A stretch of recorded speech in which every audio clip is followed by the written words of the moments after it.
Hello po sir, ito po yung aming interim 2. Ito po yung wirings. Wirings po sir. So, First button, yung button 1 po namin is LED. first 4 stepper Or motor. motor. Nakikot po siya.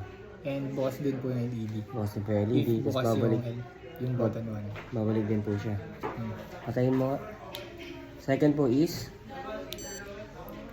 4 LED din po and LED po. motion sensor. Motion sensor po. Pag po may dumaang motion, tutunog po siya. Ito ka. Patayin mo partner. Next po is Fire sensor naman fire po sensor siya. po. So, partner. Natigil po yung ilaw, tapos nag-iilaw po siya dito. Nailaw po, nakadetect po siya ng fire. Opo. Natigil din po yung tunog. Diba? So, that's it po.